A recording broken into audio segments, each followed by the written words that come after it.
এটা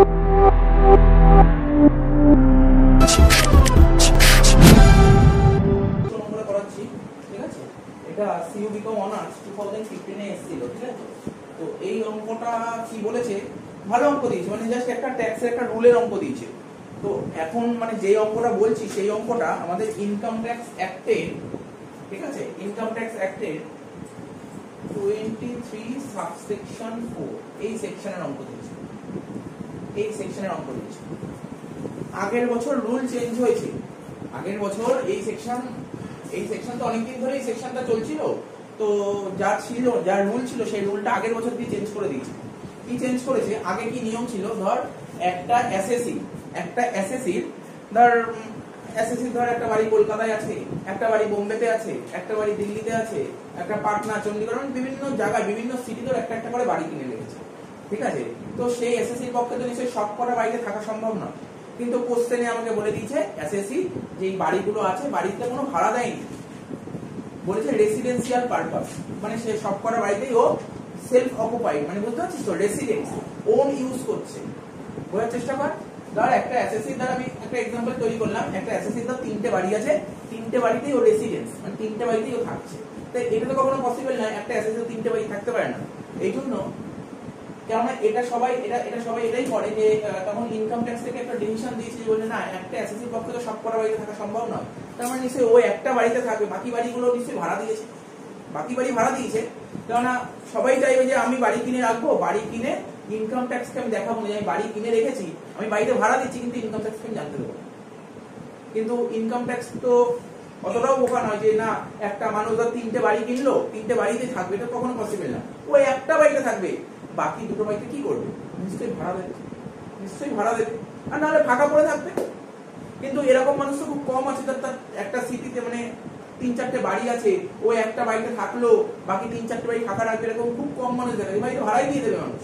তো income tax বলে বাড়ি ভাড়া দিচ্ছে বলে আমাদের কাছে কোনো ইনফরমেশন নেই, এটা তো কখনো হতে পারে না। তাহলে বাড়ি ভাড়া দিচ্ছে মানে সে ইনকাম করছে, তাহলে সে যখন ইনকাম করে তার ইনকামের ট্যাক্সটা আমাকে দিই, ঠিক আছে। তো এই জন্য ও রুল করে দিয়েছে, কোনো এসএসসি যদি একটার বেশি বাড়ি থাকে, এটা আগে রুলটা আগে ছিল, তারপর বলছে আগে কি ছিল আর এখন কি আছে সেটা বলছে কোনো এসএসসি যদি একটার বেশি বাড়ি থাকে, সেলফ অকুপাইড, কথাটা শুনবি, সেলফ অকুপাইড, তার মানে সেই ক্ষেত্রে ধর একটা এসএসসি 3টে বাড়ি আছে, 3টেই সেলফ অকুপাইড, যেই বাড়ি এক্সপেক্টেড রেন্ট বেশি, হায়ার, তাকে ধরবো সেলফ অকুপাইড, বাকিগুলোকে ধরে নেবো লেটাও। এটা হচ্ছে ইনকাম ট্যাক্সের ডিপার্টমেন্ট থেকে এটা পরিষ্কার হবে, এই ডিসিশনটা আগে দিয়েছিল। এটা ভালো করে বুঝিস কিন্তু ব্যাপারটা কি বলছে, আমার ধর 3টে বাড়ি আছে, 3টে ধর একটা কলকাতায় বাড়ি আছে, একটা বোম্বেতে বাড়ি আছে, একটা দিল্লিতে বাড়ি আছে, বলছি 3টে বাড়িতেই আমি থাকি, ইনকাম ট্যাক্স এটা কখনো পসিবল না, তুমি 3টে বাড়ি থাকতে পারো না। সেক্ষেত্রে যেই বাড়ি, কখনো ইনকাম ট্যাক্স আমাকে একটা অফার দিয়েছে, একটা অপরচুনিটি দিয়েছে, যেই বাড়ির মিউনিসিপাল ভ্যালু বা এক্সপেক্টেড রেন্ট বেশি, সেই বাড়িতে মনে করবো তুমি সেই বাড়িতে থাকছো। ওরা এই অফারটা দিয়েছে, নিশ্চয়ই যেই বাড়ির মিউনিসিপাল ভ্যালু বেশি মানে নিশ্চয়ই ভালো সিটিতে থাকছে, বলছে ঠিক আছে আমি এটাই অপশন দিচ্ছি, যেই বাড়ির মিউনিসিপাল ভ্যালু বেশি তুমি সেই বাড়িতে থাকছো, বাকি দুটো বাড়ি মনে করবো তুমি ভাড়া দিয়েছো, তাহলে ট্যাক্স দাও। এটা আগে নিয়ম ছিল। পরবর্তী সময়ে এই নিয়ে অনেক কেস কাচারি হয়েছে, তখন কেস কাচারিতে কি বেরিয়েছে যে বলছে না, একটা এসএসসি তো হতেই পারে যে না, ও একটা সিটিতে আছে, ধর কলকাতায় আছে, চাকরি বাকরি এখানে করছে, এখানে ফ্যামিলি আছে, এখানে থাকছে, এমনও তো হতে পারে ওর ধর আরেকটা বাড়ি দিল্লিতে আছে, ওই বাড়িতে ভাড়া দেবে না ঠিক করেছে, ওখানে ধর কখনো কখনো ঘুরতে যেতে পারে, ও ভাড়া দেবে না ঠিক করেছে, বা ওর ধর ছেলে মেয়ে থাকলে ওখানে কোনো পড়াশোনা করবে, তার জন্য ওখানে রাখলো, ওই বাড়িটা ভাড়া দেবে না। তো তখন ইনকাম ট্যাক্স থেকে আগের বছর এই রুলটা চেঞ্জ করে বলেছে কি, তার ঠিক আছে, কোনো এসএসসির যদি দুটো বা তার বেশি বাড়ি থাকে, তখন একটার জায়গায় 2 করে দিয়েছে, আগে 1 ছিল, সেই একটাকে এখন চেঞ্জ করে 2 করে দিয়েছে। বলছে কোনো এসএসসি যদি 3টে বাড়ি সেলফ অকুপাইড থাকে, তাহলে তুমি যে কোনো দুটো বাড়িকে, তোমার ইচ্ছা, তুমি যে কোনো দুটো বাড়িতে সেলফ অকুপাইড ধরো, অন্যটাকে তুমি ডিম টু বি লেট আউট, মানে আমি মনে করে নেবো ওটাকে ভাড়া দিচ্ছ, মানে আগে 1 ছিল, 1-এর জায়গায় কত হয়েছে এখন 2। তাহলে গল্পটা বুঝতে পেরেছিস কি বলেছে, এটাই হচ্ছে গল্পের কিছু নেই। 3টে বাড়ি এখানে কোশ্চেনে দিয়েছে, 3টে সেলফ অকুপাইড। এটা যদি আগেকার নিয়ম হতো, 1-2 বছর আগের অঙ্ক হতো, তাহলে 3টের মধ্যে যে কোনো একটা বাড়িকে সেলফ অকুপাইড ধরতাম, আর বাকি দুটো বাড়িকে লেট আউট ধরতাম। কিন্তু বর্তমানে যে তোর পরীক্ষায় যে কোশ্চেন গুলো সেট হবে, সেক্ষেত্রে যে কোনো দুটো বাড়িতে সেলফ অকুপাইড আর একটাকে লেট আউট। স্যার কোন দুটোকে সেলফ অকুপাইড করবো, তোমার ইচ্ছা। তা আমার ইচ্ছা মানে আমি কি করবো, নিশ্চয়ই যেই বাড়ির ট্যাক্স বেশি হবে আমি সেই বাড়িকে আমি কোন বাড়িতে সেলফ অকুপাইড ধরবো, যেই বাড়ি থেকে ট্যাক্স হতে পারে। আমি চেষ্টা করবো গভর্নমেন্টকে ট্যাক্স কম দেওয়ার, ঠিক আছে তো? এই তিনটে বাড়ির মধ্যে আমি যে কোনো দুটো বাড়িতে সেলফ অকুপাইড ধরবো। কোন দুটো বাড়িতে সেলফ অকুপাইড ধরবো? যেই দুটো বাড়ি মিউনিসিপাল ভ্যালু বেশি হতে পারে সেইগুলোকে সেলফ অকুপাইড ধরো, বাকিগুলো এটাও। এবার তোকে কোশ্চেন করে দেখতে হবে 1 2 3 তিনটে যে বাড়ি দিয়েছে কোন বাড়িটাকে সেলফ অকুপাইড ধরা তোর কাছে বেটার, কোন দুটো বাড়ি। কি বললাম বোঝা গেল গল্পটা? এই আর কিছু নেই, এটাই আমি এটা বললাম। এটাই হচ্ছে তোর বললাম একটা 6 মিনিটের একটা ভিডিও তোকে আমি বলেছি, ঠিক আছে? তো দেখ কোশ্চেনটা এবার একটু পড়া যাক, মানে মোটামুটি গল্পটা বুঝতে পারছিস? সেখানে এরকম টাইপের অঙ্ক আসবে, অনার্স লেভেলে তো এরকম টাইপের কোশ্চেনই সেট করবে। তো কি বলছে, mister Mrinal Chakraborty and his family members have occupied 3 houses for their residential purpose, মানে বুঝতে পারছিস তো? সেলফ অকুপাইড দিয়েছে, তিনটেই বাড়ি সেলফ অকুপাইড দিয়েছে। the particulars of the house which were constructed by Mr. Chakraborty are as follows: house 1, house 2, house 3, তিনটে বাড়ি দিয়েছে। বল না তুই, দেখ না কোন বাড়িটার মিউনিসিপাল ভ্যালু বেশি। তিনটে বাড়ি তোরা দেখতে পাচ্ছিস তো? আরে বল না প্রথম বাড়ির মিউনিসিপাল ভ্যালু কত? 8 লাখ, 8 লাখ। সেকেন্ড বাড়ির মিউনিসিপাল ভ্যালু কত? 15 লাখ। থার্ড বাড়ির মিউনিসিপাল কত? 22,50,000। ঠিক আছে তো? তার মানে আমি কি বলেছি, আমি যে কোনো দুটো বাড়িতে সেলফ অকুপাইড ধরবো। কোন দুটো বাড়িতে সেলফ অকুপাইড ধরবো? যেই দুটো বাড়ির মিউনিসিপাল ভ্যালু বেশি। তাহলে বল না কোন দুটো বাড়ির মিউনিসিপাল ভ্যালু বেশি? 2 আর 3। তা 2 আর 3 কে সেলফ অকুপাইড ধর। তাহলে 1 টাকে কি ধরবো? Late out. লেট আউট বলা যায় না, বলতে হয় ডিম টু বি লেট আউট। ডিম টু বি লেট আউট মানে মনে করছি লেট আউট। ঠিক আছে? এখানে যদি আমি লিখে দিই লেট আউট তাহলে কেটে দেবে, লিখতে হবে ডিম টু বি লেট আউট। ডিম, DEEMED, ডিম মানে অনুমান করছি, মনে করছি। ঠিক আছে? ডিম টু বি লেট আউট। ঠিক আছে তো? তাহলে হাউস নাম্বার 1 এবার তো অঙ্ক কিছু নেই, অঙ্ক তো নিয়ে নেবে পেরিয়ে যাবে। আমার দরকার ছিল রুলটা বলা, 23(4) এ কি বলেছিল এটা বলা দরকার ছিল। এইটা বলা খুব জরুরি, কিন্তু আগে কিন্তু এই নিয়ম ছিল না। 1 বছর আগে এই নিয়ম ছিল না। 1 বছর আগে এই তিনটে বাড়ির মধ্যে কোন বাড়িটার মিউনিসিপাল বেশি ছিল? Sir house 3। তাহলে হাউস 3 কে তুমি সেলফ অকুপাইড ধরো, হাউস 1 আর 2 কে বলো লেট আউট, ডিম টু বি লেট আউট। এর আগে এই নিয়ম ছিল, কিন্তু এখন এই নিয়ম করলে চলবে না। কি বললাম বোঝা গেল তো? বোঝা গেল তো? অঙ্কটা কিছুই নেই, শুধু এইটুকু রুল জানতে হতো, অঙ্ক এক্ষুনি নেমে যাবে। তাহলে হাউস 1 টাকে লেট আউট করতে যেমন করতে, আর হাউস 2 আর 3 কে সেলফ অকুপাইড, অঙ্ক শেষ। শেষ হয়ে গেল। তো বোঝা গেল তো?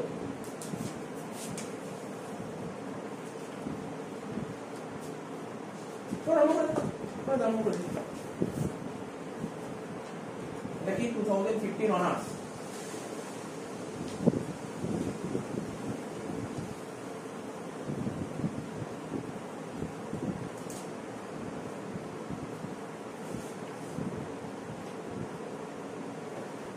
উপরে লেখা আমরা সবাই জানি, আর লিখবো না। প্রথমে লিখবো কি? হাউস নাম্বার 1, লেখ হাউস নাম্বার 1।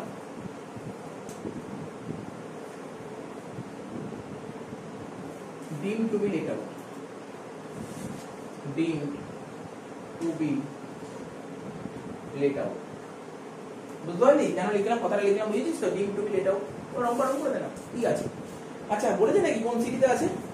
সিটির কথা বলেছে কি? না, তাহলে কোনো ঝামেলাই নেই। তাহলে মিউনিসিপাল ভ্যালু থেকে স্টার্ট করবে। লেখ মিউনিসিপাল ভ্যালু, প্রথমে লেখ মিউনিসিপাল ভ্যালু।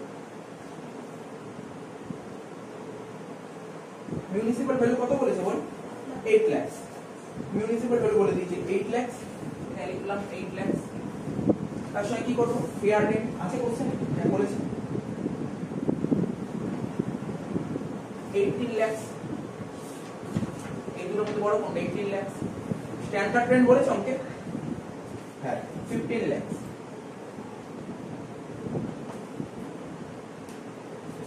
তাহলে 18 লাখ আর 15 লাখ এর মধ্যে লোয়ার কোনটা?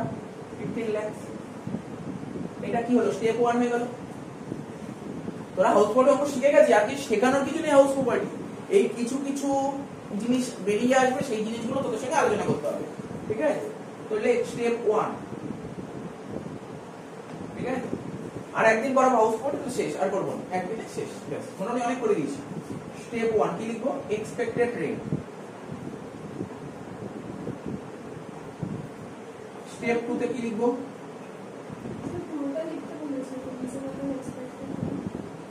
না সে যেই রিজনেবল এক্সপেক্টেড রেন্ট সেই এক্সপেক্টেড রেন্ট একই ব্যাপার। কেউ এক্সপেক্টেড রেন্ট লিখবে, কেউ রিজনেবল এক্সপেক্টেড রেন্ট লিখবে, কি যায় আসে? Annual rent. তো বল এখানে রেন্ট কত বলেছে? বলেছে রেন্ট ফেন্ট কিছু বলেছে? রেন্ট কিছু বলেছে অঙ্কে?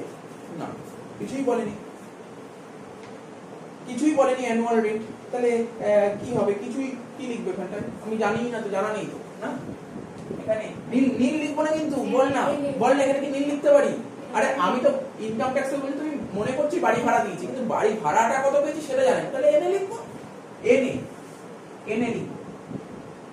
তাহলে কত হবে? এর মধ্যে 15 লাখই হবে, তাই তো? কি লিখবো? What step 3 gross annual value.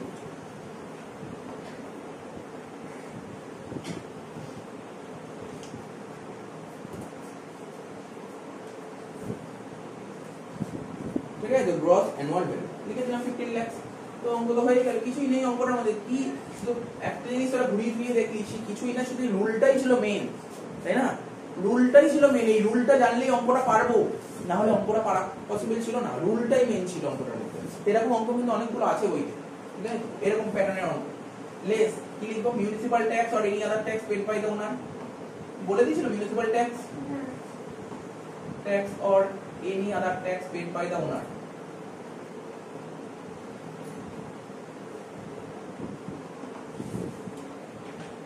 কত টাকা দিয়েছিল মিউনিসিপাল ট্যাক্স? 1,20,000।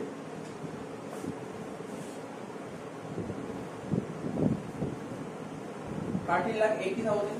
এটাকে কি লিখবো বল? Net annual value, net. আচ্ছা, পরের অঙ্ক থেকে কিন্তু আমি এত ডিটেইলসে লিখবো না, জাস্ট আমি শর্ট করে লিখবো না। মেন তো লেখা তো মোটামুটি শিখিয়ে দিয়েছি, আর তো কি লেখা আছে, শব্দ লেখা লিখিয়ে দিয়েছি, এটা শর্টকাটে লিখবো তো অঙ্কটা তাড়াতাড়ি করতে নামাতে পারবে, ঠিক আছে? নেট অ্যানুয়াল ভ্যালু, এরপরে কি লিখবো? Less deduction under section 24।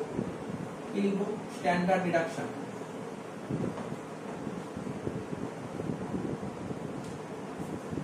তাহলে 13,80,000 এর উপর কত পার্সেন্ট? 30%, 45 কত হচ্ছে? 414,000। এবার ইন্টারেস্ট অন লোন, দেখ তো কিছু বলেছে অ্যাডজাস্টমেন্টে, বলেছে একটা ইন্টারেস্ট অন লোন সম্পর্কে, কিন্তু দেখি বলছে মিস্টার চক্রবর্তী বড় ₹10 lakh added 12% per annum for the purpose of construction of the house number 3। 3 number house construct করার জন্য, ঠিক আছে, একটা লোন নিয়েছে 10 লাখ টাকা। কবে লোন নিয়েছে? এই তারিখে লোন নিয়েছে, লোনটা রিপেটও করে দিয়েছে এই তারিখে। Construction of all the house were completed 1490। তাহলে কোন বাড়ির কথা বলেছে? এটা থার্ড হাউস। আরে ফার্স্ট হাউস তো বলেন, ঝামেলা কেন? ঝামেলা নেই তো কোনো। এবার সত্যি যদি এখন যদি আমাকে বলি স্যার ইন্টারেস্ট লোন শেখাতে হবে, তাহলে লাভ নেই, কারণ আগের দিন যেটা শেখালাম সুন্দর করে ওয়ার্কিংস করে ওটা যে ভালো মতন শিখে সে করে ফেলতে পারবে, দরকারই নেই আমার বলার, ঠিক আছে? তো দেখ ইন্টারেস্ট লোন কত বলছে? হাউস নাম্বার 1 এ 75,000 লিখবো 75,000। আর ব্র্যাকেটে সুন্দরভাবে বলে দিয়েছে লোনটা কেন নিয়েছি, রিপেয়ার কি যেন কনস্ট্রাকশন, তাই তো? কনস্ট্রাকশন পারপাসে লোন নিলে তো অবশ্যই ডিডাক্টেবল হবে, তাই তো? নিয়েছি। আর কনস্ট্রাকশন পারপাসে যদি লোন নেওয়া হয়, তাহলে ম্যাক্সিমাম কত টাকা ছাড় পাওয়া যায়? লেট আউট বাড়ির ক্ষেত্রে নো লিমিট, লেট আউটে নো লিমিট, কিন্তু কনস্ট্রাকশন পারপাসে লোন নেওয়া হয় সেলফ অকুপাইড বাড়ির ক্ষেত্রে ম্যাক্স টু ম্যাক্স 2 লাখ। ঠিক আছে? তাহলে কর দুটো যোগ করে দে, 4,89,000 মাইনাস করে বাইরে বসা 8,91,000। তাহলে দেখ না হয়ে গেল তো, হাউস নাম্বার 1 কমপ্লিট হয়ে গেল তো। 15 মার্কসের অঙ্ক কিন্তু এটা। এবার করবো কি হাউস নাম্বার 2 and 3 একবারে। হাউস নাম্বার 2 and 3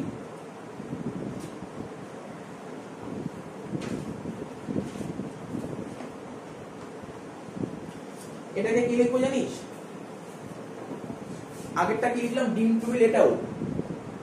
লিখবো এটা সেলফ অকুপাইড, ঠিক আছে? সেলফ অকুপাইড লিখে দে, সেলফ অকুপাইড।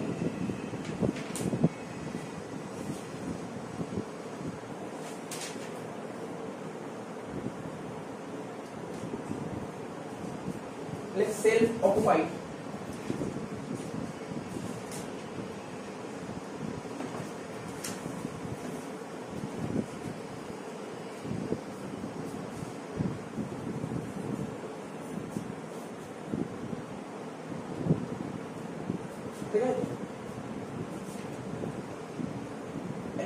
লক্ষ্য করবি। এখন তোরা বলতে পারিস স্যার 2 নম্বর বাড়িটা করে নিই, তারপর 3 নম্বর বাড়িটা করব। আমি দুটো বাড়িকে একসঙ্গে করছি, এক্ষেত্রে কোনো প্রবলেম হবে না কিন্তু, কারণ দুটোই তো সেলফ অকুপাইড। তুই বল না, সত্যি যদি তোদের অসুবিধা হয় বুঝতে সেটা জিজ্ঞাসা করতেই পারি, জিজ্ঞাসা কর না। 2 নম্বর বাড়িটা সেলফ অকুপাইডই ধরি। এমনি সেলফ অকুপাইড রুলটা কি, ন্যাপ থেকে স্টার্ট হয়, ন্যাপ নিয়ে শুধু মাইনাস হবে ইন্টারেস্ট অন লোন, তো 2 নম্বর বাড়ি একটা ইন্টারেস্ট অন লোন হবে। যদি বলিস করতে, আমি করতে পারি, আমার কোনো প্রবলেম নেই, শুধু জাস্ট 2 মিনিট এক্সট্রা লাগবে, আর কিছু সময় হবে না, আর কি সমস্যা হবে না। আমি যখন করবো লিখবো ন্যাপ নি মাইনাস করবো ডিডাকশন, স্ট্যান্ডার্ড ডিডাকশন নি ইন্টারেস্ট অন লোন, যেটা বলে দেবে সেটা, ঠিক আছে, হয়ে গেল। আবার 3 নম্বর বাড়ি করবো ন্যাপ নি ইন্টারেস্ট অন লোন, যেটা বলবো সেটা লিখে দেবো। তা আমি যেটা করছি, আমি 2 আর 3 যখন একসঙ্গে করবো, ন্যাপটা লিখবো নীল, ডিডাকশন করবো 24, স্ট্যান্ডার্ড ডিডাকশন করবো নীল, শুধু ইন্টারেস্ট অন লোন 2 নম্বর বাড়ি ইন্টারেস্ট অন লোন আর 3 নম্বর বাড়ি ইন্টারেস্ট অন লোন দুটো এক করে বসিয়ে দেবো। আমার কথাটা বুঝতে পারলি না? এবার তুই বলিস না স্যার আমার অসুবিধা হচ্ছে বুঝতে, আপনি 2 আর 3 আলাদা করে করেন, করাবো। এই যে এখানে সি এর সেনগুপ্তের বইতে 2 আর 3 আলাদা করে করেছি, আর একটা বইয়ে 2 আর 3 একসঙ্গে করেছি, তো কোনো প্রবলেম না, কিন্তু দুটোই ইজি। ভাবিস না খুব টাফ জিনিস বলে দিলাম, খুব কঠিন জিনিস বলে দিলাম না। তোর যদি মনে হয় আমি দুটো আলাদা করে করবো, করতে পারিস। তোর যদি মনে হয় না আমার আলাদা করে করবো না, আমি একবারে বুঝেই গেছি, তাহলে একবারে করবি। কি বললাম বুঝতে পারলি তো? কি বললাম বুঝতে পারলি তো? তো আমি একটু আলাদা করেই করি, তুই যদি বুঝতে অসুবিধা হয় আমি একটু আলাদা করে করি, অসুবিধা নেই, ঠিক আছে। হাউস নাম্বার 2টা লিখি না আলাদা করে। NAV, net annual value, net annual value কত? নীল, সেকেন্ড কলামে লিখতে হয় নীল। কত নম্বর ধারায় লিখতে হয়? দেখ, সেলফ অকুপাইড বাড়ি শুরু হয় ন্যাপ থেকে, বলেছিলাম সেলফ অকুপাইড বাড়ি স্টার্ট হয় কোথা থেকে? ন্যাপ থেকে। তো ন্যাপের ধারা কত ছিল? সেলফ অকুপাইড যে হাউসটা ন্যাপ লিখতাম নীল, ওর ধারা কত ছিল বলতে পারবি কেউ? বলতে পারবি কি ন্যাপের ধারা কত ছিল? আন্ডার সেকশন 23 সাবসেকশন 2 ক্লজ এ লিখতেই হবে কিন্তু এই ধারা কিন্তু অবশ্যই লিখতে হবে, 23(2)(a), ঠিক আছে, মুখস্থ করবি। মাইনাস হবে ডিডাকশন আন্ডার সেকশন 24, প্রথমে লিখবো স্ট্যান্ডার্ড ডিডাকশন, কি হবে? নীল। তারপর কি লিখবো? Interest on loan. দেখ, সেকেন্ড বাড়ি ইন্টারেস্ট অন লোন বলে দিয়েছে, কত বলেছে সেকেন্ড বাড়ি ইন্টারেস্ট অন লোন? 1,10,000, তাই তো? কি রে, কত বলেছে? 1,10,000 তো? শুধু একটু আমাকে পড়তে হবে কোশ্চেনটা। এই যে ভালো করে কোশ্চেনটা যে বলছি ভালো করে মন দিয়ে শুনবি। এই যে লোনটা নিয়েছিলাম কি পারপাস? দেখ, ইন্টারেস্ট অন লোনের ব্র্যাকেটে বলেছে কি? কনস্ট্রাকশন। কনস্ট্রাকশন পারপাসে লোন নিলে ম্যাক্সিমাম কত ছাড় পাওয়া যায়? 2 লাখ। তাহলে এখানে 1,10,000 লিখে নিশ্চয়ই কোনো ভুল করিনি, ঠিক আছে, বোঝা গেল। এই যদি যোগ করে 1,10,000 মাইনাস হবে মাইনাস 1,10,000, ঠিক তো? ক্লিয়ার তো? এত অবধি সবাই ঢুকে নে না? তারপর 3 নম্বর বাড়িটা করছি। আরে এমনি বলে দিলাম, তোরা যদি মনে হয় একবারে করবি পরে একবারে করে নিবি, একটা শিখিয়ে দাও, ঠিক আছে। হ্যাঁ না, একবারে করলে কোনো মানে প্রবলেম হবে না, করে দিলাম। কারণ তোর বুঝতে পারলো না, অনেকে বুঝতে পারলো না একবারে করলে, আমি আলাদা আলাদা করে ভেঙেই করে দিই। শুধু এখানে 1,10,000 প্লাস ওটা করে যোগ করে দেবো, ঠিক আছে তো? হলো তো? 2 নম্বর বাড়ি কমপ্লিট সবার? দেখো আমি বুঝতে হবে কিন্তু। 2 নম্বর বাড়ি কমপ্লিট সবার? 3 নম্বর বাড়ি স্টার্ট করবো। লেখ, নিচে লেখ হাউস নাম্বার 3, লেখ হাউস নাম্বার 3 লেখ।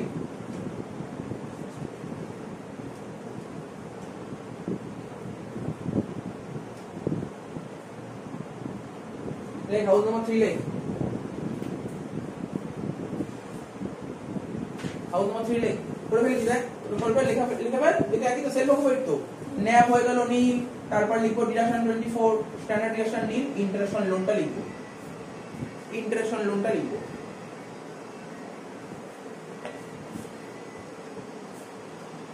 কমপ্লিট টোকা? কমপ্লিট টোকা? আমি একটুখানির জন্য জাস্ট 1 মিনিটের জন্য বলে দিচ্ছি, ইন্টারেস্ট অন লোন বইতে অ্যান্সার দিয়ে দিয়েছে কত, আমি বলে দিচ্ছি, এখানে লিখে দিচ্ছি ইন্টারেস্ট অন লোন। তারপর আমি দেখিয়ে দিচ্ছি, দেখ ব্যাপারটা কেন। আমি এখন করবো কোথায়? আগে আমি করে অ্যান্সারটা মিলিয়ে দিই, তারপর দেখাচ্ছি ইন্টারেস্ট অন লোন কি করে বেরোলো। কি বললাম বুঝতে পারছিস? তোমার জায়গা নেই তো, ধরবে না তো, করবো কি করে? তো ইন্টারেস্ট অন লোন বই বলছে যে তোমার 1,20,000 হবে, ঠিক আছে? তো আমি এখানে 1,20,000 লিখে দিলাম, সেই 1,20,000 এখানে লিখলাম, এখানে লিখলাম মাইনাস 1,20,000। বুঝতে পারলি তো? এবার আমি দেখিয়ে দিচ্ছি, ভাবিস না দেখাচ্ছি না, আমি দেখিয়ে দেবো ইন্টারেস্ট অন লোন 1,20,000 কি করে বেরোলো। ঠিক আছে, আমি দেখিয়ে দিচ্ছি। ওই যে আগের দিন যেমন কি সুন্দর একটা ডায়াগ্রাম করে করেছিলাম, ওইটা করব। যারা জানিস তারা কর, দরকার হলে পাতা উল্টে দেখে দেখে কর, পাতা উল্টে দেখে দেখে কর। আমি তো বলেছিলাম তোরা অনার্সে পড়ছিস, তোদের ওই ইন্টারন্যাশনাল লোনের ওই লম্বা চওড়া ক্যালকুলেশন আসবেই আসবে পরীক্ষায়, সুতরাং ভালো করে প্র্যাকটিস করতে হবে ওটা। ঠিক আছে তো? আচ্ছা বল, প্লাস মাইনাস করে বলে দেন অ্যান্সার কত হচ্ছে, তারপর ওয়ার্কিংস দেখিয়েছি। এই দেখ, হাউস নাম্বার 1 এর অ্যান্সার বেরিয়েছিল 8,91,000, হাউস নাম্বার 3 বেরিয়েছিল -1,20,000, আর হাউস নাম্বার 2 কত ছিল? -1,10,000 ছিল। তো প্লাস মাইনাস করে বল কত বেরোচ্ছে? 6,61,000। এটা হচ্ছে ইনকাম ফ্রম হাউস।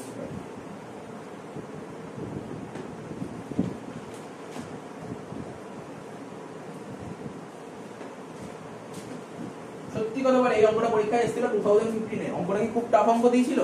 কিছু ছিলই না অঙ্কের মধ্যে। কি ছিল? তাকে 23(4) এর রুলটা কি ছিল এটা জানতে হতো, আর ইন্টারন্যাশনাল লোন জানতে হতো, ব্যাস, আর কিছু ছিল না। চল ইন্টারন্যাশনাল লোনটা করবো। সবার হয়ে গেলে বলি, আমি বুঝবো। সবার হয়ে গেলে বলি, সবার হয়েছে টাকা মুছে দিচ্ছি। হ্যাঁ, ইন্টারন্যাশনাল লোন, আরে ওই তো ওই ফ্লো চার্ট কর, ফ্লো চার্ট করে নিয়ে কর না। কি আছে ইন্টারন্যাশনাল লোন? কিছুই তো নেই ইন্টারন্যাশনাল লোন। আমি তো বারবার বলেছি ইন্টারন্যাশনাল লোন যদি শিখে যাস তাহলে ভাববি হাউস প্রপার্টিতে 15 পাবি। হাউস প্রপার্টিতে 15 তখনই পাবি যদি ইন্টারন্যাশনাল লোন ভালো করে জানিস। যদি ইন্টারন্যাশনাল লোন করতে না পারিস তাহলে কিন্তু হাউস প্রপার্টিতে 15 পাবি না। হাউস প্রপার্টিতে কিছু নেই, নতুনত্ব কিছু নেই, কিছু নেই হাউস প্রপার্টি। সবচাইতে ইজি চ্যাপ্টার হাউস প্রপার্টি এবং lengthy chapter. Lengthy and easy, lengthy but easy. তো চল ওই যে সুন্দর করে ডায়াগ্রাম করতাম, তাই তো? দেখ, যারা জানিস ভালো, আর যারা জানিস না দেখার চেষ্টা করতে পারিস। প্রথমে কি লিখতাম? Construction started. শুধু আমাকে হেল্প করিস, কোশ্চেনটা পড়ে পড়ে বলিস কি কি আছে, তাড়াতাড়ি হবে। তাহলে কনস্ট্রাকশন স্টার্টেড, এটা কোনো কাজে লাগে না, ডেট বললে লিখবো, না বললে লিখবো না। তারপর কি লিখতাম? Date of loan taken. Date of loan taken এটা কোশ্চেনে বলে দিয়েছে, 1/6/13 এই তারিখে লোন নিয়েছি। ঠিক আছে। তারপর কনস্ট্রাকশন কমপ্লিটেড হয়, এটা বলে দিয়েছে 1/4/18। Construction completed 1/4/18। আর একটা ডেট বলেছিল কি বলতো? লোন ফুললি রিপেড, এটা বলে দিয়েছিল। এটা বলবেই এমন কোনো কথা নেই, বলতেও পারে নাও বলতে পারে, বললে লিখবো, না বললে লিখবো না। ঠিক আছে তো? বলে ডেট কত বলেছিল? হ্যাঁ, 17/9/21। বাজে ডেট বলেছে একটা। যাই হোক, তাই করি, ওরা যা বলেছে তাই ওদের কথা শুনেই চলি আমরা। ঠিক আছে তো? আমি কি বলেছিলাম? লোনটা নিয়েছি কোন দিন? দেখ, এই দিন লোন নিয়েছি। ঠিক আছে। আর বাড়ি কমপ্লিট হয়েছে কবে? 2018। আমি বলেছিলাম যে বছর বাড়িটা কমপ্লিট হবে ঠিক তার আগে 31 মার্চ। যেদিন যে বছর বাড়ি কমপ্লিট হবে ঠিক তার আগে 31 মার্চ, মানে 31/3/18। এই পিরিয়ডটা কতদিন হচ্ছে আমাকে কাউন্ট করতে হবে। এটাকে বলা হয় প্রি কনস্ট্রাকশন পিরিয়ড।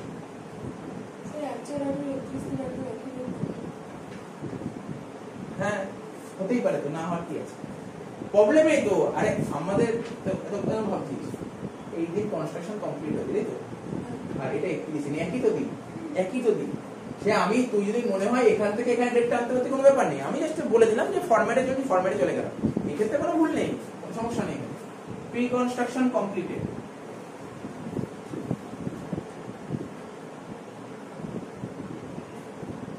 ও একটা কথা বললো, ও একটা কথা বলেছে, বলছে স্যার আপনার এই ডেটটা জানা দরকার কি ছিল, আপনি যে এখান থেকে এতদিন টানতে পারতেন। ভাবতাম টানতে, কোনো সমস্যা ছিল।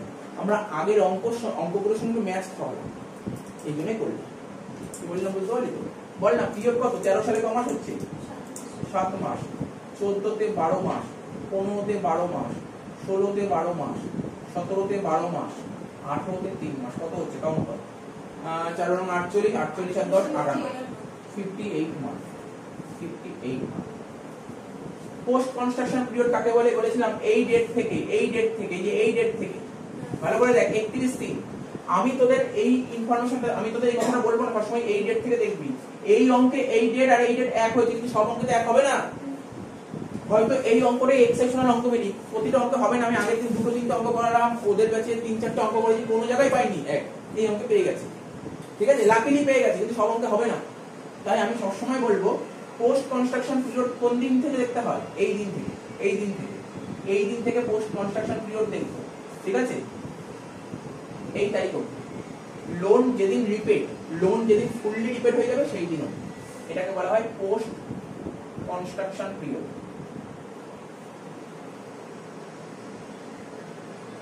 পিরিয়ডটা কি হবে? 1/4/18 থেকে 17/9/21, এই বুঝা গেল তো? এবার প্রি কনস্ট্রাকশন পিরিয়ডের ইন্টারেস্ট, আচ্ছা আমাকে বল না লোন কত টাকা নিয়েছিলাম? 10 লাখ টাকা। রেট অফ ইন্টারেস্ট কি চলছিল মার্কেটে? 12%। 12% ইনটু 58/12 কত হচ্ছে করে দেখ? 5,80,000 না? 5,80,000 টাকা প্রি কনস্ট্রাকশন ইন্টারেস্ট। এইবার হলো ডিডাকশন। এবার হচ্ছে আমাদের কাজ ডিডাকশনটা বের করা। আমার ফরম্যাটটা দেখেছিস? দেখ এই ফরম্যাটে অঙ্ক কিন্তু ভুল হবে না, বারবার বলছি একটু সুন্দর করে ফরম্যাট সাজাবি, ভুল হবে না, যাই দেখ ভুল কিন্তু কখনো হবে না। ডিডাকশন প্রথমে লিখবো ইয়ার, কি বলেছিলাম কোন ইয়ার থেকে শুরু করব, কেউ বলতে পারবি? মনে আছে? মনে আছে কোন ইয়ার থেকে স্টার্টিং করতে হবে? যেই বছর বাড়িটা কমপ্লিট হবে। কোন বছর বাড়ি কমপ্লিট হয়েছে? 18, মানে 18-19, মানে 18-19, মানে 18-19, ঠিক আছে তো? তাহলে 18-19 থেকে পরপর 5 বছর করব, 18-19, 19-20, 20-21, 21-22 আর 22-23। এখানে লিখবো প্রি কনস্ট্রাকশন পিরিয়ড, এখানে লিখবো পোস্ট কনস্ট্রাকশন পিরিয়ড।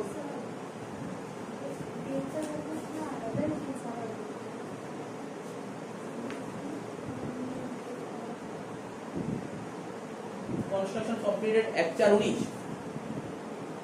দেখি আমি একটু দেখে নিই ডেটগুলো। কনস্ট্রাকশন কমপ্লিট বলছিল 1/4/19, তাই তো? এটা 1/4/19 বলেছিল। হ্যাঁ ঠিক আছে, ওইটা আমার নতুন বই ফলো করছি তো, তাহলে এটা 31/3/19 হবে। কনস্ট্রাকশন কমপ্লিটেড বলেছিল 1/4/19। এই যে তোরা যে বইটা দেখছিস না স্কলার, তো ওটা 1 বছরের পুরনো বই, এই জন্যই সমস্যা হচ্ছে। আমি তো পুরো নতুন বইয়ের অঙ্ক করাচ্ছি, ওইটাই তো হবে, বুঝতে পেরেছি। দেখে নিচ্ছি আমি প্রথম দিয়ে দেখে নিচ্ছি, তার একটু ওয়েট কর, আমি দেখে নিচ্ছি। লোনটা নিয়েছিল কবে? আমি যেই বইয়ের অঙ্ক করছি সেই বইতে পরিষ্কারভাবে বলে দিয়েছিল লোন নিয়েছি 1616 এ, লোন নেওয়া হয়েছে 1616 এ, ঠিক আছে? আমি যেই বইয়ের অঙ্ক করছি সেই বইতে লেখা ছিল লোন নিয়েছি 1/6/16। আমি দেখে নিচ্ছি বইতে কি বলেছে, একটু আমি করে নিই, তারপর আমি বলে দিচ্ছি, ঠিক আছে? লোন নিয়েছিল কবে? লোন নিয়েছিল কবে? দেখ 1/6/16 তে, ঠিক আছে? আর বাড়িটা কমপ্লিট হয়েছে কবে? বাড়িটা কমপ্লিট হয়েছে কবে? 1/4/19, 1/4/19। আর লোনটা রিপেড হয়েছে কবে? লোনটা রিপেড হয়েছে 17/9/21, ঠিক আছে? যেই বছর বাড়ি কমপ্লিট হবে ঠিক তার আগে 31 মার্চ, মানে 31/3/19। এবার 1/6/16 থেকে 31/3/19 হবে, তাই তো? কাটাকাটি করতে হবে না, পুরো করে নিই তারপর টুকু, ঠিক আছে? নাহলে কাটাকাটি হয়ে যাবে। 16 তে ক মাস হবে? 7 মাস। 17 তে হবে 12 মাস, 18 তে হবে 12 মাস, 19 হবে 3 মাস। তাহলে কত হচ্ছে? 12 × 24 আর 10, 34 মাস। এইগুলো দেখে ঘাবড়ানোর কিছু নেই। দেখ এটা হচ্ছে অঙ্ক, কিন্তু কোনো ভুল নেই, শুধু যেহেতু পুরনো বই আগের ইয়ার গুলো থাকবে, নতুন বই নিউ ইয়ার অ্যাড করবে, এটাই, আর কিছু না। অঙ্ক কিন্তু ভাবে দেখে ঘাবড়ানোর কিছু নেই, অঙ্কটা দেখে। অঙ্ক কঠিন না কিছু, পুরনো বইতে ইয়ার গুলো, ব্যাক ইয়ার গুলো থাকবে, পেছনের ইয়ার থাকবে, আর এখানে সামনের ইয়ার থাকবে, এই তো চেঞ্জ, আর কিছু না। তুই দেখ না ডেট পুরো সেম আছে, শুধু ইয়ারটা চেঞ্জ হয়েছে। আর ট্যাক্সে এটাই, ইয়ার গুলো শুধু চেঞ্জ হবে, পুরনো বইয়ে পুরনো ইয়ার থাকবে, নতুন বইয়ে নতুন ইয়ার থাকবে, এই তো, আর কিছু না। তো বল আমার বাড়িটা কমপ্লিট হয়েছে কবে? স্যার 19-এ, মানে 19-20 থেকে স্টার্ট হবে, 19-20, 20-21, 21-22, 22-23, 23-24, ঠিক আছে? আচ্ছা তাহলে এটা একটু ক্যালকুলেট করে আমাকে বলবি কেউ? 1,16,000। আমি বলেছিলাম যে বছর বাড়ি কমপ্লিট হবে সে বছর থেকে ডিডাকশন পাবো। হ্যাঁ বল। আচ্ছা ভুল বলেছিস, এই তো কর, ঠিক করে বল।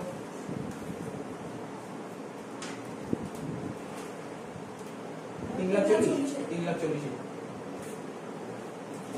প্রীতি বুঝতে পেরেছিস কি বলেছি? এমনি তো কোনো সমস্যা নেই। আরে কি ভুল হয়েছিল তোদের বইতে একটু পিছনের আছে, ওইটাই একটু সমস্যা হচ্ছে, ওটা ধরে স্টার্ট করে দিয়েছি, ঠিক আছে তো? এমনি বুঝতে পেরেছি এত অবধি? 3,40,000 টাকা আমাকে একটা বছর ডিডাকশন দেবে না। ক বছরের ডিডাকশন দেবে?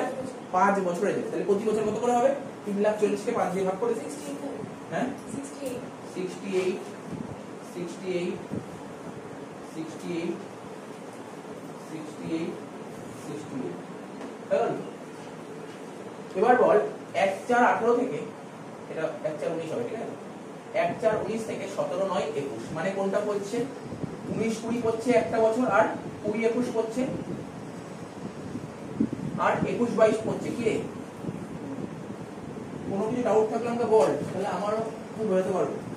এখানে বলছে 1/4/19 থেকে 17/9/21, 1/4/19 থেকে 17/9/21 মানে 1/4/19 থেকে, এই দেখেন 1/4/19 থেকে 31-3-20 এটা একটা বছর, 1/4/20 থেকে 31-3-21 একটা বছর, আর 1/4/21 থেকে 17/9/21 একটা বছর, মানে কয়েকটা মাস, তাই তো? তাহলে এটা ফুল ইয়ার, এটা লিখলাম ফুল ইয়ার, এটা ফুল ইয়ার, কিন্তু এটা ক মাস হচ্ছে?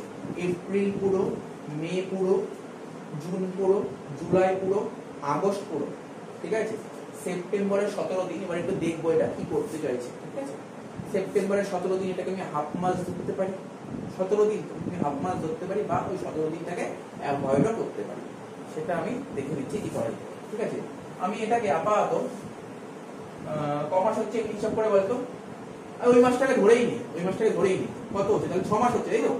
6 মাস ধরেই নি, তাহলে আমার রাউন্ডে চলে আসবে 6 মাস। তাহলে বল পোস্ট ইন্টারেস্ট কত হবে? লোন কত ছিল আমার? 10 লাখ টাকা। আমি এখানে হিসাব করছি, 10 লাখ টাকা লোন ছিল, তার উপর কত পার্সেন্ট? 12%, 1,20,000। 19-20 হবে আমার 1,20,000, 20-21 হবে 1,20,000, বুঝতে পারছিস তো? 21-22 কত হবে? 21-22 তো আর 1,20,000 হবে না, তখন 6 মাস হবে, কত? 60,000 টাকা। এখন আমি যদি জিজ্ঞাসা করি, আমাকে বলি 22-23 কত হবে?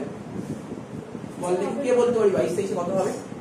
কে বলতে পারি 22-23? কিচ্ছু হবে না, পুরো শোধ হয়ে গেছে এই তারিখে, তাই 22-23 কিছু হবে না, তারপর 23-24 কিছু হবে। আমাকে বল আমাদের প্রিভিয়াস ইয়ার কত? 21-22,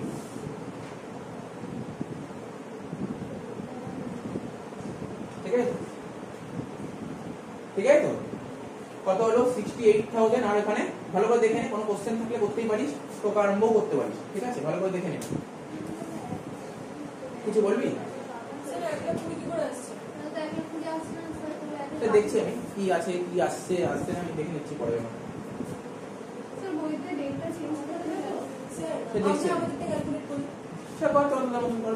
সমস্যা নেই, আমি যেই বই দিয়ে করছি সেই বই আমি অঙ্ক করলাম, ঠিক আছে? 68,000, এখানে 60,000।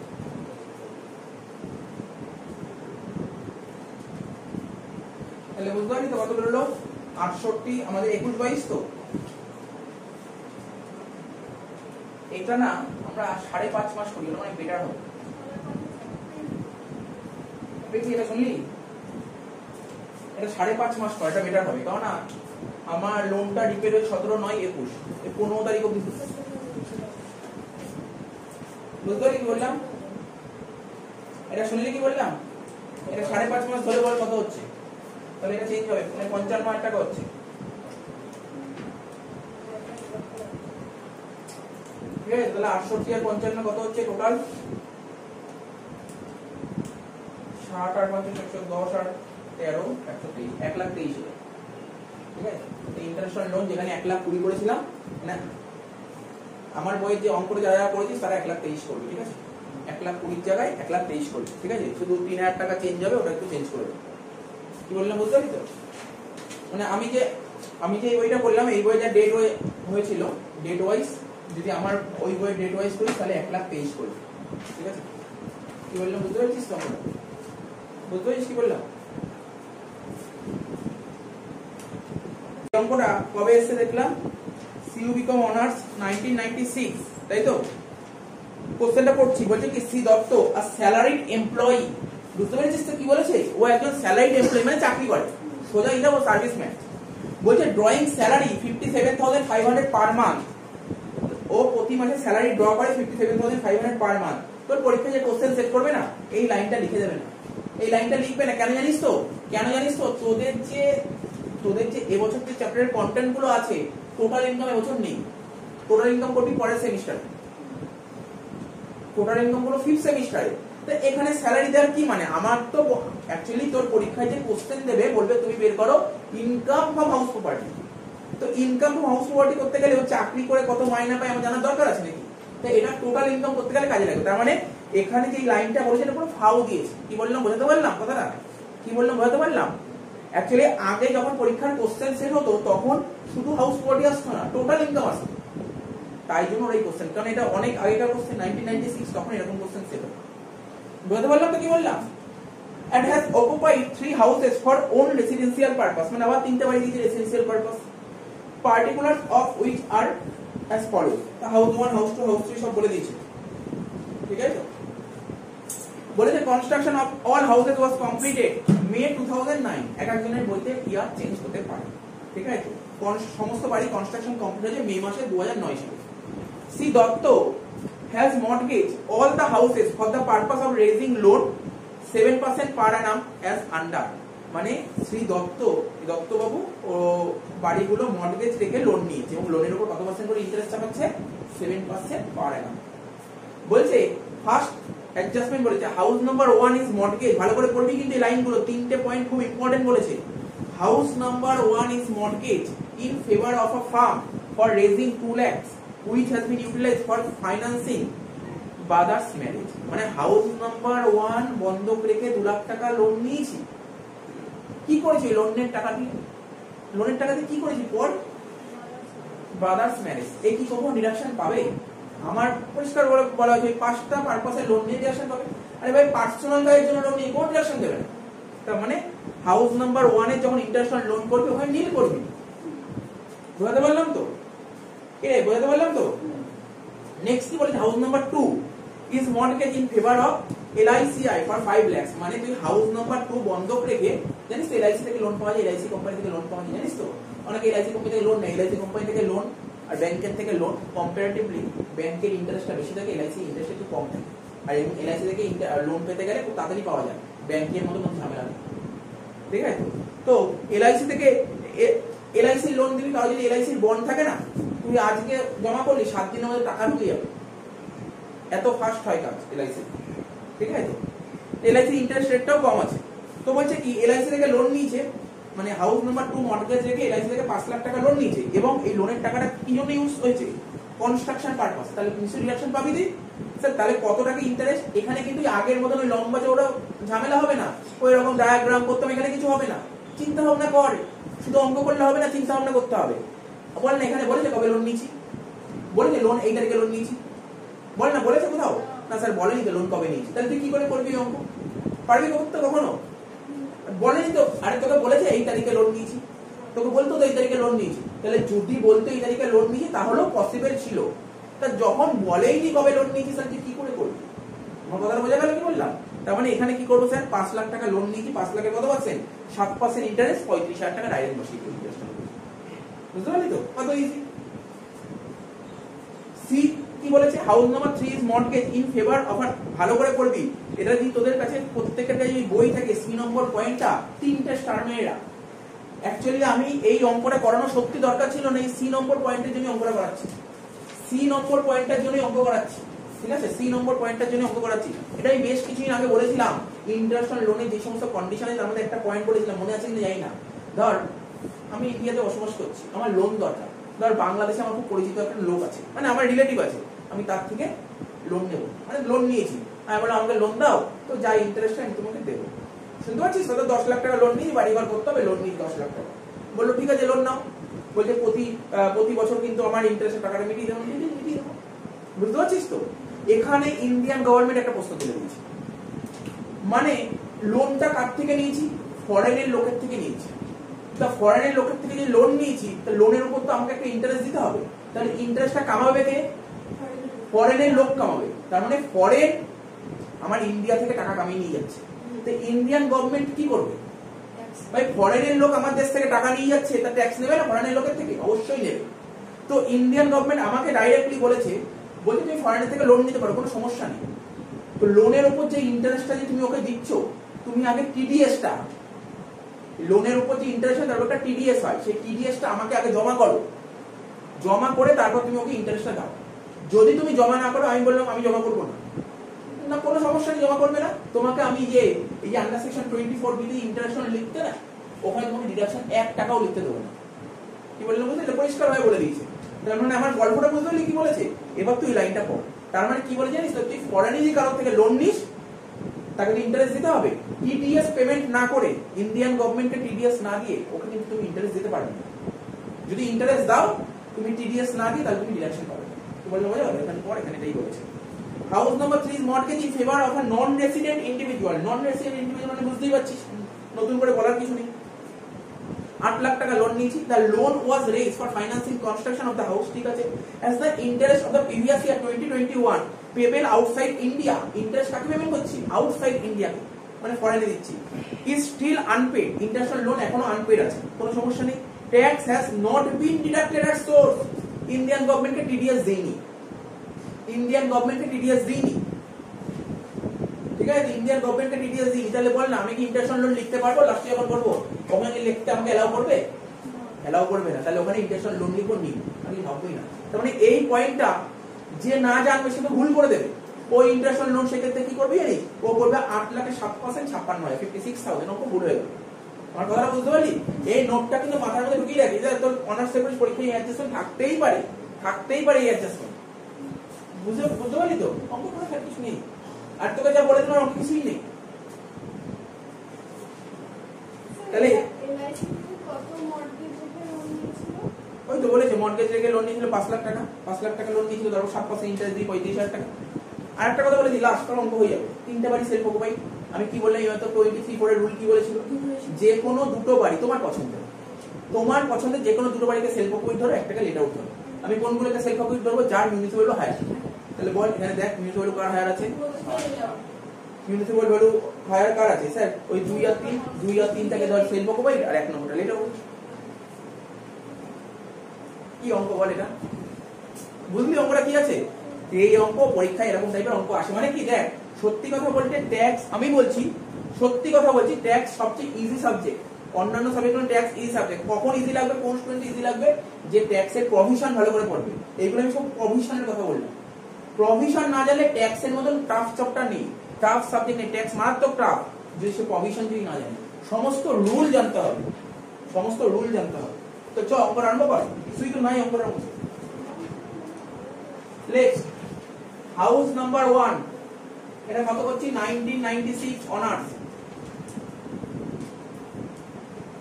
হাউস নাম্বার 1 কি লিখবো? এটা হাউস নাম্বার 1টাকে আমরা কি ধরেছি?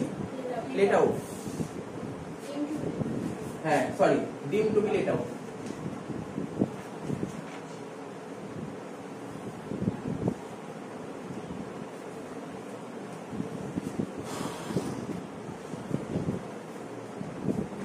তো প্রথমে লিখবো মিউনিসিপাল ভ্যালু। দেখ শর্টে লিখবো, কেন এতগুলো তো অঙ্ক বড় বড় করে লিখেছি, তোরা তো নিজেরা পারবি লিখতে, আমি শর্টে করছি না, ভালো লাগছে না করতে। মিউনিসিপাল ভ্যালু কত? হাউস নাম্বার 1 এ 3,60,000।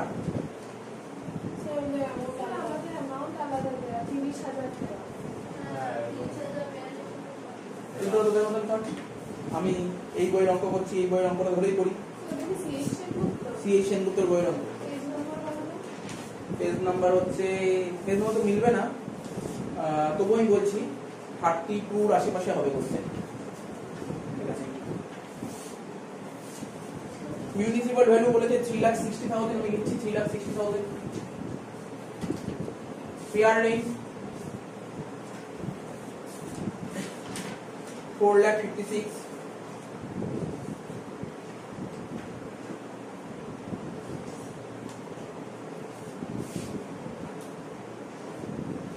হায়ার হচ্ছে 3,60,000, দুটোর মধ্যে হায়ার হচ্ছে, সরি কি বলছি, 3,60,000, দুটোর মধ্যে হায়ার হচ্ছে 4,56,000।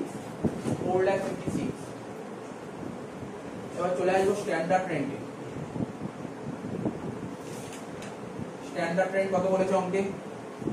বলেছে 4,20,000, তাহলে এই দুটোর মধ্যে লোয়ার কত হবে? 4,20,000। এটাকে বলে স্টেপ 1।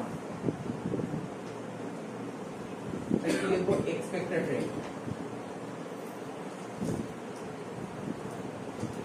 Step 2 annual rent।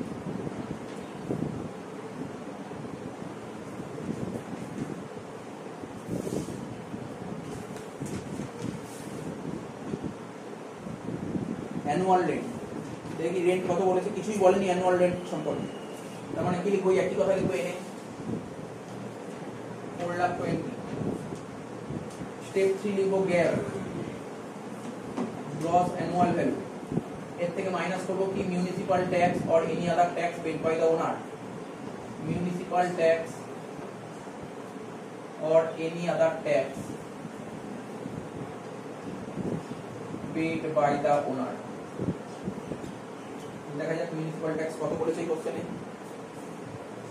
26,400।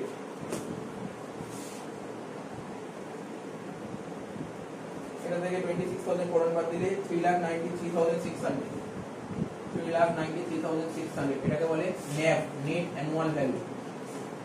এর থেকে মাইনাস করব deduction under section 24,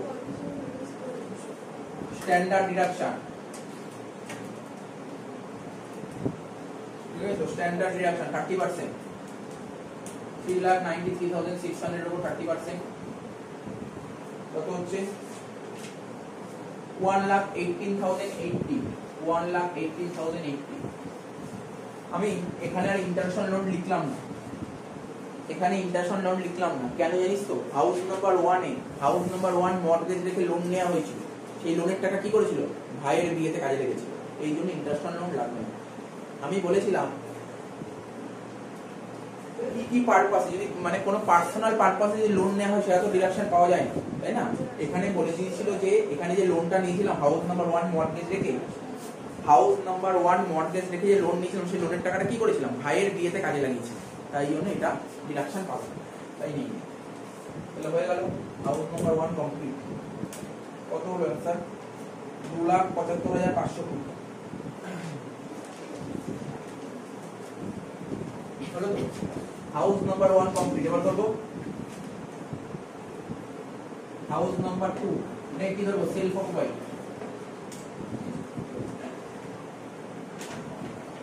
self occupied কি করব, প্রথমে লিখবো NAV, সেকেন্ড কলামে লিখবো নীল। ঠিক আছে, এর থেকে মাইনাস করব ডিডাকশন আন্ডার সেকশন 24, প্রথমে লিখবো স্ট্যান্ডার্ড ডিডাকশন নীল, তারপর করব ইন্টারন্যাশনাল লোন। সেকেন্ড বাড়িটা মর্টগেজ রেখে লোন নিয়েছিলাম 5 লাখ টাকা, কেন? সেই লোনের টাকা কি করেছিলাম, কনস্ট্রাকশনে কাজে লাগিয়েছি। তাহলে আসবে এটা 5 লাখের 7% 35,000, 35,000। এটা হবে মাইনাস 35,000। লাস্ট হাউস নাম্বার 3, এটা হবে self occupied.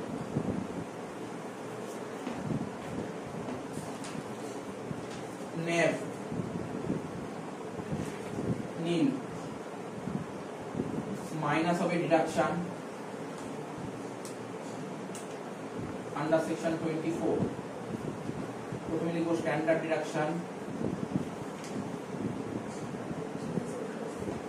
Neil, interest on loan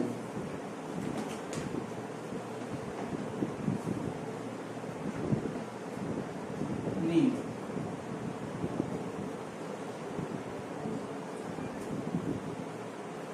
তাহলে লাস্ট অ্যানসার হবে, লাস্ট অফ দি অ্যানসারটা কত হবে, 2,40,520। অঙ্ক শেষ।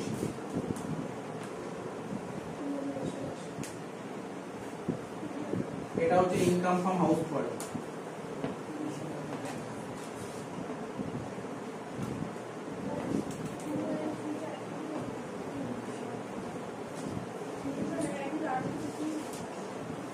ঠিক আছে, তো তোদের বইয়ে একটু আলাদা ছিল, আমি করে দিলাম, বাট অঙ্কগুলো তোদের হয়ে গেলে বলিস, হ্যাঁ আমি নোট বলবো, নোট লিখতে হবে এই অঙ্কটা।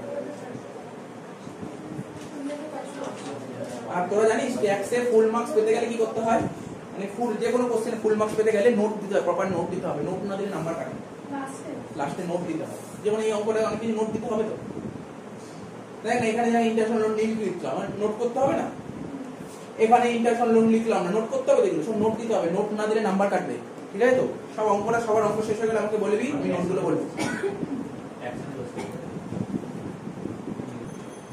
লেখা অঙ্ক শেষ হয়ে গেছে, এটা অ্যানসার বেরিয়ে গেছে, নিচে নোট লিখবি, নোট লেখ নোট, ঠিক আছে? নোট 1 লেখ, ইট ইজ অ্যাজিউম দ্যাট, এগুলো লিখতে হবে কিন্তু প্রতিটা অঙ্কে, মানে হাউস হোল্ড অঙ্কটা করবি এগুলো লিখতে হবে, লেখা প্র্যাকটিস করতে হবে। আর এরপরে যখন পিজিপি ধরো বিজনেস প্রফেশন, ও তো 6-7টা করে নোট লিখতে হয়, ঠিক আছে? তো লেখ, it is assume that Shri Dutta, it is assume that Shri Dutta, it is assume that Shri Dutta of, of মানে অপশনের কথা বলা হচ্ছে, ঠিক আছে? হ্যাঁ, ও for treatment of house number 2, for treatment of house number 2, for treatment of house number 2, for treatment of house number 2, ঠিক আছে? তো for treatment of house number 2 and house number 3, for treatment of house number 2 and house number 3 লিখিস তো, as self occupied for residence, as self occupied for residence লিখেছিস, as self occupied for residence। Repeat করে দিচ্ছি, এক নম্বর পয়েন্টটা কি বললাম যদি কোনো ভুল হয়, it is assumed that Sri Dotto of for treatment of house number 2 and house number 3 as self occupied for residence লিখতে হবে। কিন্তু এই পয়েন্টটি যদি না লিখিস, ওরা ইচ্ছা করলে 2 নাম্বার কাটতে পারে, টোটাল অঙ্ক যত নাম্বার পাওয়ার কথা থেকে 2 নাম্বার কাটতে পারে, পয়েন্টটা তোকে লিখতেই হবে। কেন লিখতে হবে বুঝিস তো, 3টে বাড়ি ছিল তো 3টেও সেলফ অকুপাইড ছিল, তুই কোনগুলোকে সেলফ অকুপাইড ধরলি, তো লিখতে হবে, প্রপারলি লিখতে হবে। 2 নম্বর নোট লিখবি, কোন নোটটা জানিস? ওই যে 3 নম্বর বাড়িটা মর্টগেজ রেখে লোন নিয়েছিলাম, কিন্তু ইন্টারন্যাশনাল লোন তো নীল করে দিয়েছি। কেন নীল করলাম, কারণটা কি, কোথা থেকে নীল বললো আমাকে, কে বললো নীল, ওই কথাগুলো লিখতে হবে। লেখ, ইন্টারেস্ট অন লোন, লেখ interest on loan in respect of house number 3, interest on loan in respect of house number 3, interest on loan in respect of house number 3 লিখিস তো।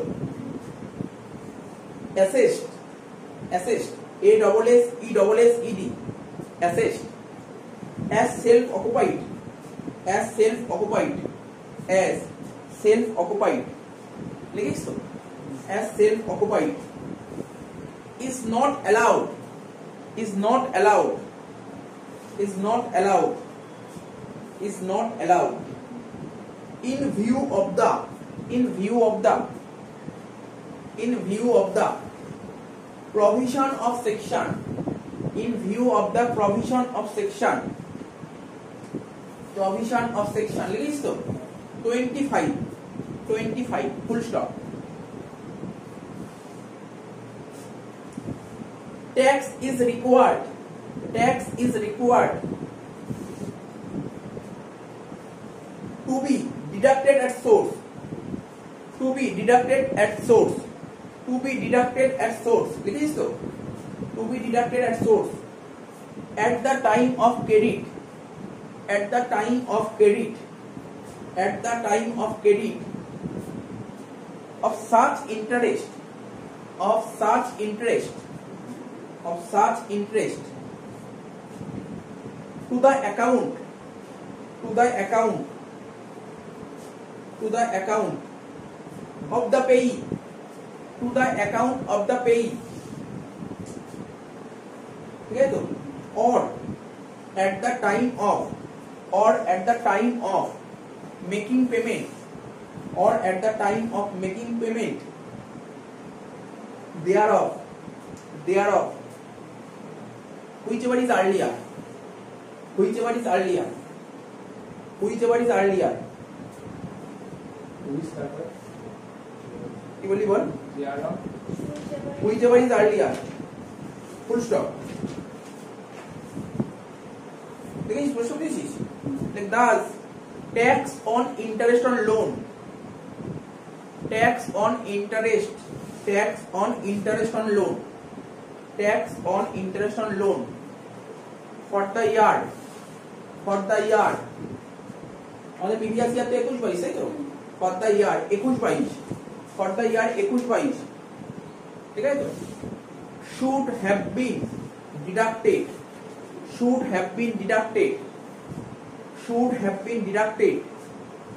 during this year ঠিক আছে তো during this year on accrual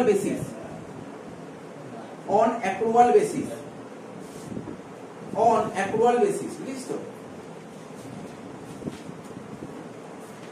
through interest on loan has not been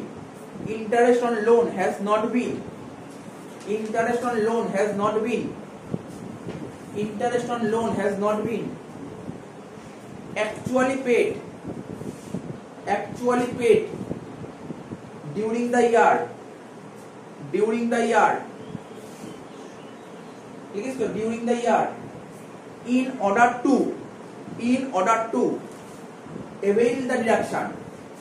in order to avail the deduction শেষ ঠিক আছে তো অঙ্কটা শেষ হয়ে গেল তাহলে